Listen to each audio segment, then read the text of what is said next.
Hola, buenas tardes a todos. ¿Cómo están ustedes? Para esta circunstancia tan especial, nos ponemos primeramente en presencia del Señor. En el nombre del Padre, del Hijo, del Espíritu Santo. Amén. Ven Espíritu Santo, llena los corazones de tus fieles y enciende en ellos el fuego de tu amor. Envía tu Espíritu y todo será creado y renovarás la faz de la tierra.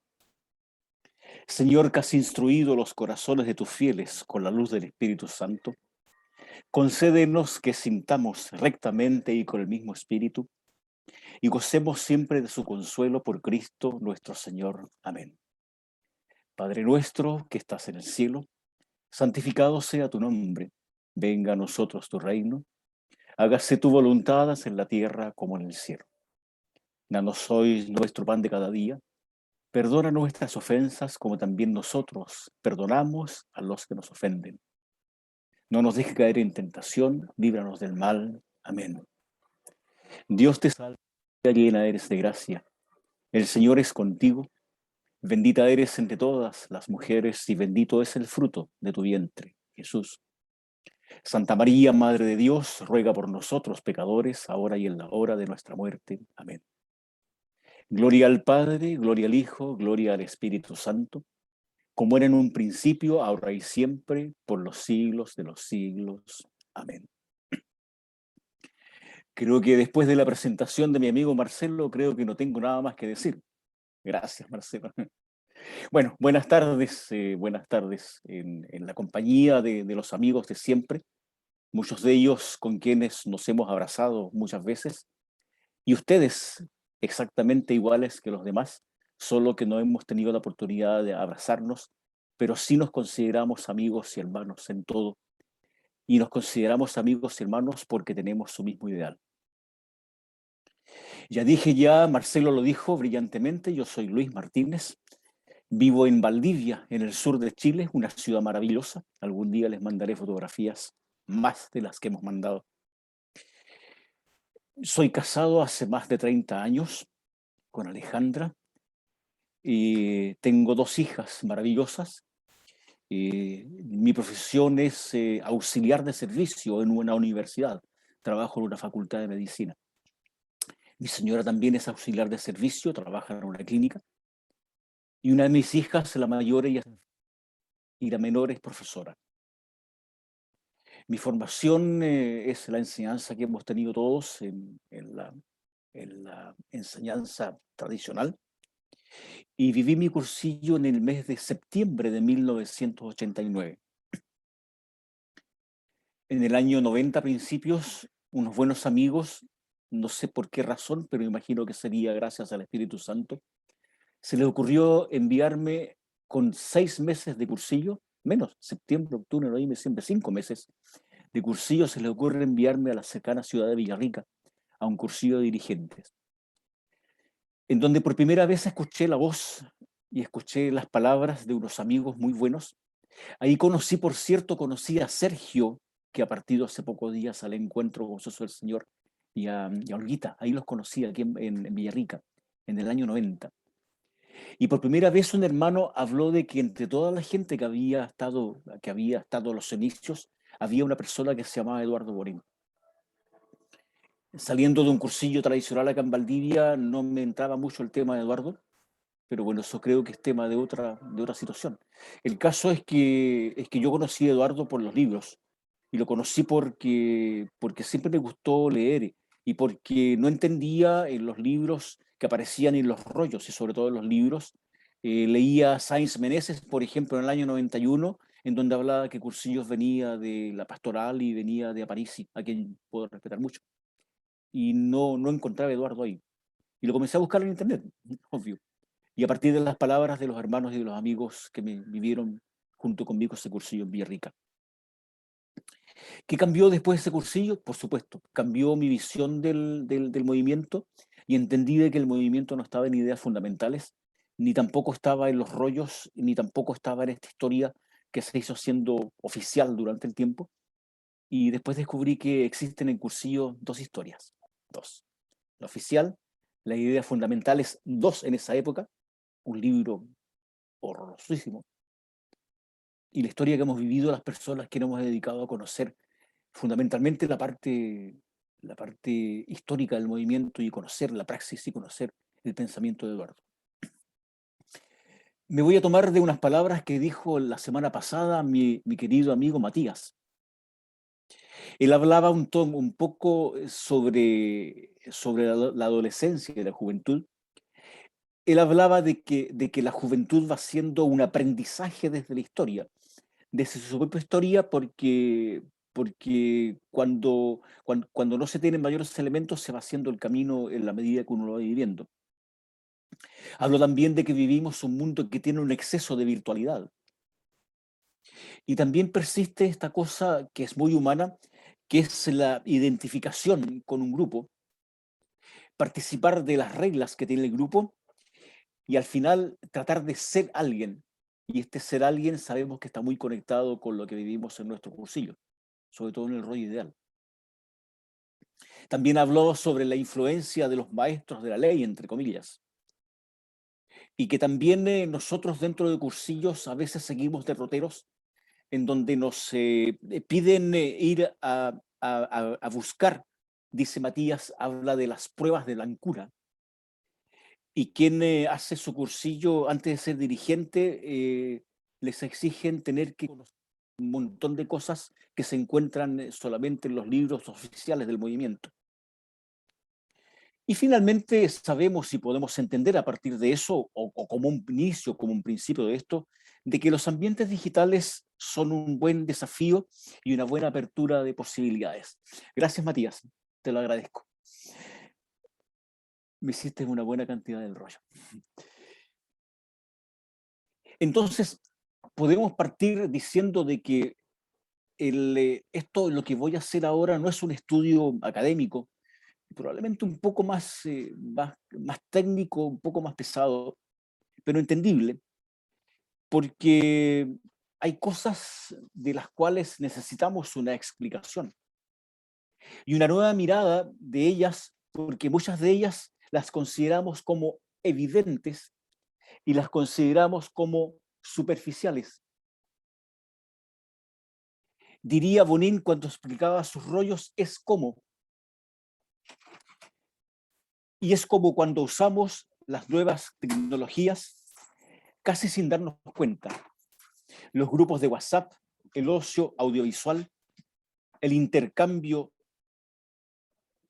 social, la hiperinformación, la socialización virtual, sin pasar por el contacto persona a persona, entre otros. Ya ven que el mundo de la información o el mundo de conocer está impreso en una situación que ha sido muy conocida en los últimos tiempos, sobre todo a causa de esta emergencia sanitaria conocida como pandemia. Entonces, podemos comenzar diciendo de que todo está cambiando y somos protagonistas hoy día, unos protagonistas mucho más acelerados. No estamos acostumbrados a esto, porque no estamos acostumbrados a vivir en tiempos de pandemia ni en tiempos digitales como los vemos hoy día.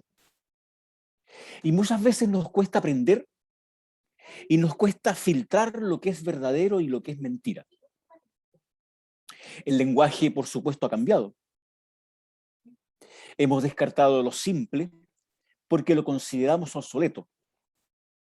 Y para estar al día tratamos de aprender lo último para evitar ser tratados como anticuados. Dicho sea de paso, hay una trampa muy grande en eso que muchas veces comentamos. Yo lo vi con mis propios ojos. A veces los medios digitales, la televisión, nos muestra que esto es bastante mentira, porque ver con los propios ojos a veces uno ve mentiras. Hace ya más de 2000 años, Parménides, un filósofo griego, decía, para ver la realidad es necesario además reflexionar sobre ella.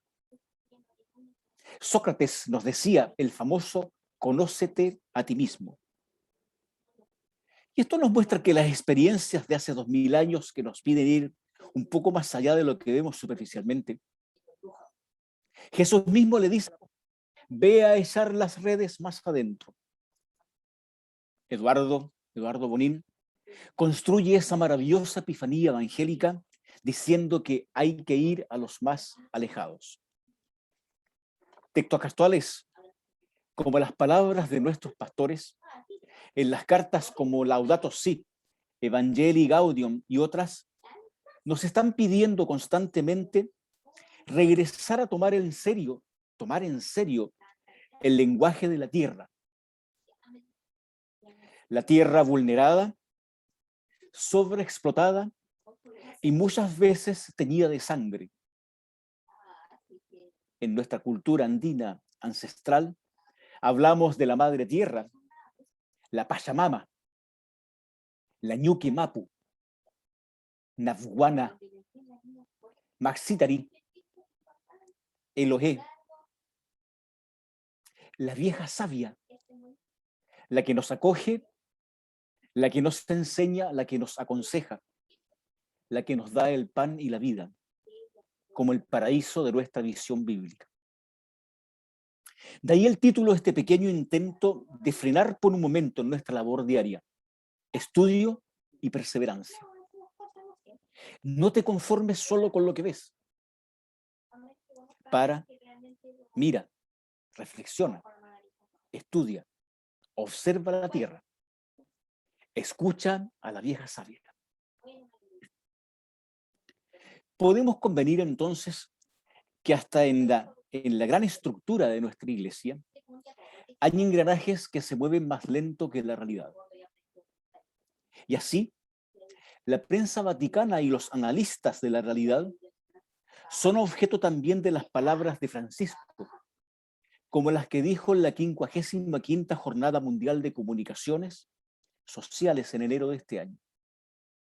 Comillas: deseo, por lo tanto, dedicar el mensaje, dice el Papa, de este año a la llamada de ir y ver, como sugerencia para toda expresión comunicativa que quiera ser límpida y honesta. En la redacción de un periódico, como en el mundo de la web, en la predicación ordinaria de la iglesia, como en la comunicación política y social. Ven y lo verás es el modo con el que se ha comunicado la fe cristiana, a partir de los primeros encuentros en las orillas del Jordán y del lago de Galilea. Pensemos, prosigue el Papa, el tema de la información. Opiniones atentas se lamentan desde hace tiempo el riesgo de un aplanamiento en los periódicos fotocopia o en los noticieros de radio y televisión, y de páginas web que son sustancialmente iguales, donde el género de la investigación y el reportaje pierden espacio y calidad, en beneficio de una información preconfeccionada, información de palacio, información oficial o información que es la que hay que tener. Autorreferencial muchas veces, que es cada vez menos capaz de interceptar la verdad de las cosas y la vida concreta de las personas. Y ya no sabe recoger ni los fenómenos sociales más graves, ni las energías positivas que emanan de las bases de la sociedad. La crisis del sector editorial puede llevar a una información construida en las redacciones,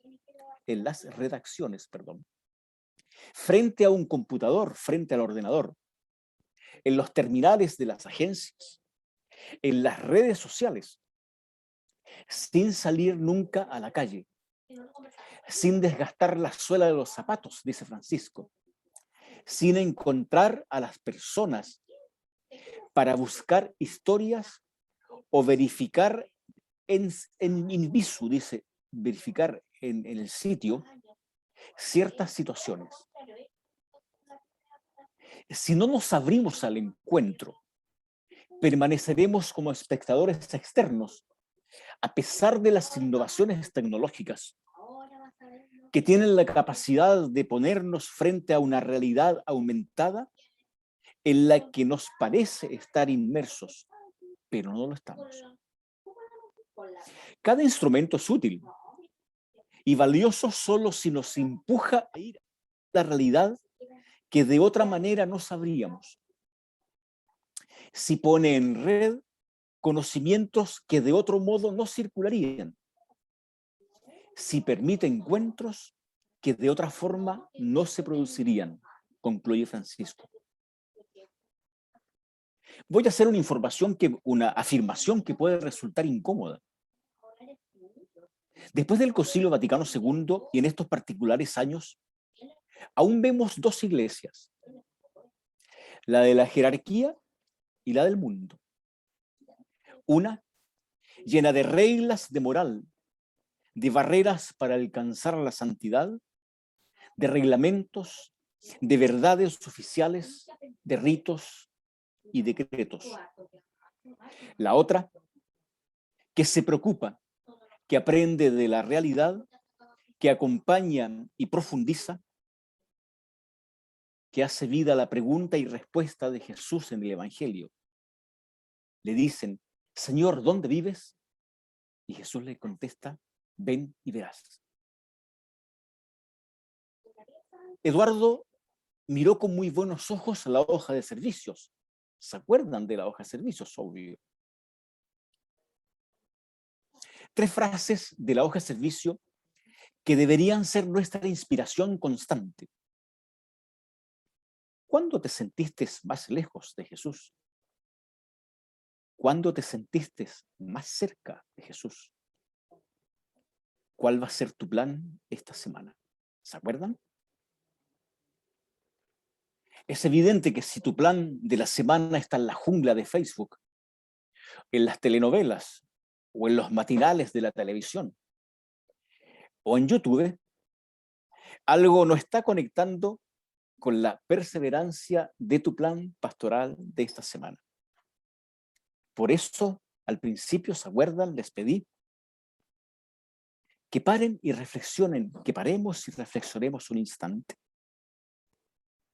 Observa que está casi toda la información disponible, pero ojo con esta democratización de la información. Mucho de este cóctel de aprendizaje en las redes y la televisión deja mucho que desear. Hay quienes dicen que es una cloaca. No estaría muy dispuesto a decir que no es verdad. Mucha de la información es definitivamente falsa, fake, tramposa. El conocimiento ha pasado a ser un negocio que puede generar millones a una empresa. O puede levantar a hacer caer estructuras de poder. Muchas campañas políticas son cimentadas a menudo en información falsa que no alcanzamos a reflexionar para decidir. Eduardo dijo que el estudio es fundamental para conocer la verdad. Por eso él era lector incansable. Antes de crear el rollo fundamental del cursillo, que bien sabemos que es estudio del ambiente, se dedicó solamente a observar y reflexionar su realidad. Por eso leía mucho. Por eso estaba adelantado a su tiempo. Por eso pensaba, por ejemplo, igual que el cardenal Suenens, en cuanto a la independencia de las acciones laicales respecto de la acción católica. Un tema muy, muy conocido y muy conversado y comentado durante la realización del Concilio Vaticano II. Por eso Eduardo creía en la imitación de Cristo más que en la ley, como lo decía Kempis. Por eso hablaba de los alejados antes que el documento de Puebla. 20 años probablemente él hablaba de los alejados. Por eso hablaba de cristianía en vez de cristiandad, al igual que el filósofo catalán Panikkar. De seglar en vez del decimonónico término laico, palabra que aún provoca anatemas en los doctores de la ley actuales y en los sanedrines de las estructuras. Ya habíamos hablado entonces de la superficialidad a causa de no tener tiempo a veces. Ya dijimos que lo más grave de las noticias falsas es cuando se utilizan deliberadamente para influir en las opiniones colectivas. El titular, cierto o falso, como la noticia, y no la noticia, solo el titular. Ese es el que debe golpear.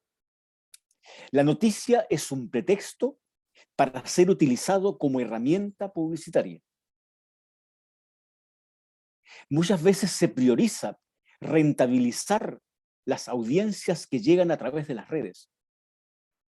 Para ello, primero se lanzan noticias señuelo que permiten tener un dibujo de una reacción ante un nuevo producto o una estrategia publicitaria o una estrategia electoral, posicionamiento de marcas, etc. Muchas veces hacen encuestas para medir pulso ciudadano antes de implementar una política pública o medir el interés que ésta pueda tener en la ciudadanía. Podríamos decir entonces que el mantra de los medios de comunicación y del poder en las redes es saber primero qué me interesa más, descartando lo que no tiene arrastre. Encuesto, luego informo, parafraseando a René Descartes, la teoría del descarte.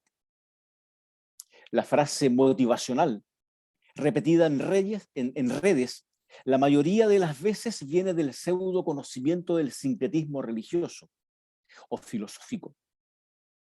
Mucha frase cliché, mucha alquimia verbal hecha mantra, poemas y canciones famosas, palabras sortilegio, que son solo... La frase motivacional tiene que llevar una acción inmediata. Caso contrario no sirve. Pueden ser una especie de droga que te hace creer que llegaste a la meta sin hacer nada por lograrlo. ¿Se recuerdan de Eduardo cuando decía, ya viste lo malo, ya viste lo bueno? ¿Qué harás ahora? ¿Qué harás mañana? Por todo lo anterior es necesario entonces agregar una dimensión ética del estudio. La gente necesita de certezas que deben venir de las fuentes de mayor importancia.